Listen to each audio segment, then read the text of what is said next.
Cali Code, Iheartmedia Brunswick, Iheartmedia Golden Isles. I'm excited because we're here with Coach BYRON SLACK of the Brunswick High Pirates. How you doing, Coach? I'm doing great, doing great. Well, I tell you, it's a lot of folks out there excited about you being in Brunswick, being here. But, I guess I want to start with, this isn't too far down, up the road from your South Georgia football experience. Yeah. Tell me what it's like to be back in the 912. Yeah, it's awesome.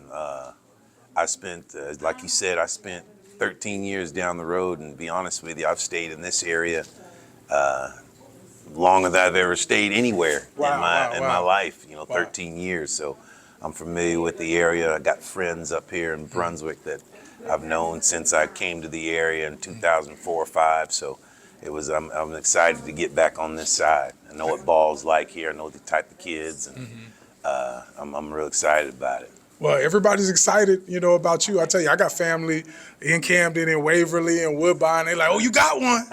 They say you got one. Yeah. Tell me a little bit about your experience, though, with just football in South Georgia, and just you saying a little bit about the game here. Like, what's some things that are specific to the area? Well, the community, for one, the community involvement, how the people come out, and a lot of people say that and whatnot, but the communities over on this side, I'm sure there's a lot of communities that have good support and whatnot, but here it's just unique in the aspect that you got a lot of brothers, all the way up, that have been here and are loyal to their program, and I still like coaching the kids that get off the bus. I still like to claim, hey, when you win, and we're Brunswick kids and we're winning, or we're at. So, in the toughness of the kids in this area. Again, I'm not. It's not an indictment on anybody else, but I like the hog running, hunting in the woods type kids that live around here. So I'm excited about getting back over here and getting to work with some guys like that. Well, you definitely at a program, with Brunswick High School, where it's serious. Like, I got cousins, they talking back to '99 about when they played. Like, it's really a family here, and I think everybody's excited about the energy that you're going to be bringing. Right. One of the things I do want to ask, like, what are some things that you have planned?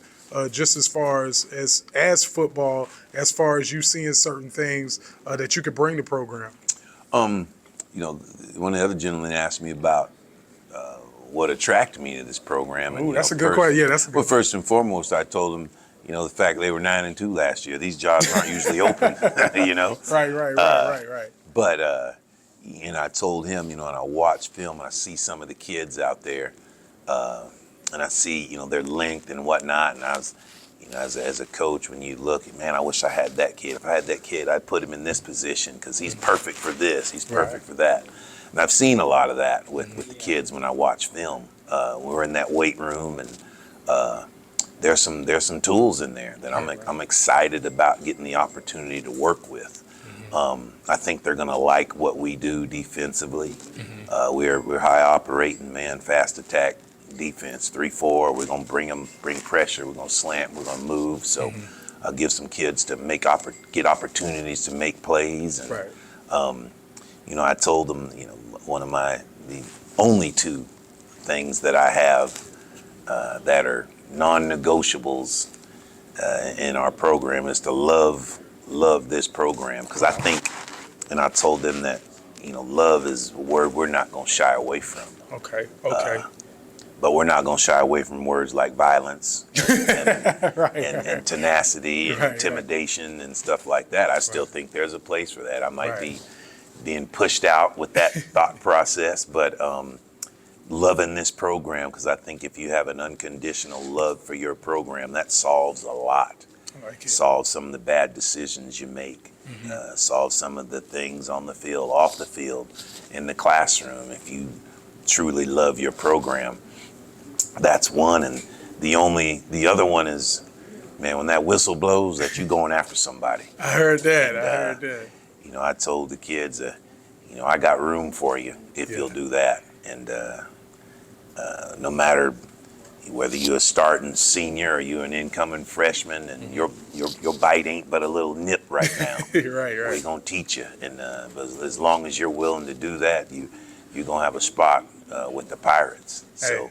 and those are the non-negotiables, man. So I'm excited about it, and I think the kids are too. Well, I love to hear it. I love to hear it, and I appreciate you taking up this time with us and giving an introduction. And to folks, a lot of folks already know you in the community or know of you. I am interested in one question though. You being a man who's accomplished, you've done so much. I believe I read you also a veteran as well. I am. A veteran as well. What makes you still tick and be able to say, hey, I'm going to tackle this. I'm going to pour into some young men and young women in the community? That's a very good question. One of the things I enjoy most is being in the weight room. Oh, yeah, I've been fortunate enough to not only train football players, but I always invite the other coaches in there. And I say, hey, if you want to learn about training and weights and whatnot, I will make time, myself or one of my coaches that I have quote unquote trained to help you out, because I tell people all the time I still call the defense and whatnot, but I will stop calling the defense before I stop going in the weight room. Oh, I like that. I like that. Because I think it's that important. Right. And it, to be honest with you, it's what got me on the path when I was a young sailor running around San Diego and not really doing nothing with my life. And I told a guy I wanted to get in shape and whatnot. And he told me, well, if you want to change the way you look, go over there to the machines right there and do a set on each one of them. He said, but if you want to change your life, you meet me here tomorrow at 4:00. Ooh, I chose the latter of the two. I love it. So I know what it can do for you. And that is one of the things that I like. I was coaching for 17 years before I got a head football coaching job. It wasn't by choice. I thought I was ready to coach, just didn't get the jobs that I wanted. So I tell the kids all the time, not unless I coach till I'm 80, my name isn't going in the record books. As far as winning as coach and all this and all that, I'm going to get my record books or whatever you call it when, Lord willing, when it's all said and done and I come back to Brunswick for a game. I certainly would never be mentioned in the same breath as Coach Willis. But man, it'd be awesome to go. Coach Willis is the guy. He's the measuring stick at Brunswick. Definitely. That guy right there wasn't bad either. Hey, I heard and that. That's my record book. The experience that the kids I coach, their high school experience and their playing experience, that's what I'm going to walk off in the sunset with. It won't be records and this or that. I'd sure like one say state champion. That's right. That's coach. Right. That's what makes me tick, and that's how I operate every day, and that's what I get up in the morning to do. I still believe that's maybe one of the last frontiers to teaching young men how to be men. It's true. Playing football and what it can do for you. So that's what gets me going, man. All right, well, we're excited to have you. Looking forward to the 2026-27 season and school year, because we know I know you're going to bring more than just even interacting with the young men on the football team. It's to the whole school. Bring a shift to the whole school. So hey, we support you and looking forward to seeing you hit that field on Friday night. Great, thanks for having me, and go Pirates. Hey, thank you so much. Go Slack.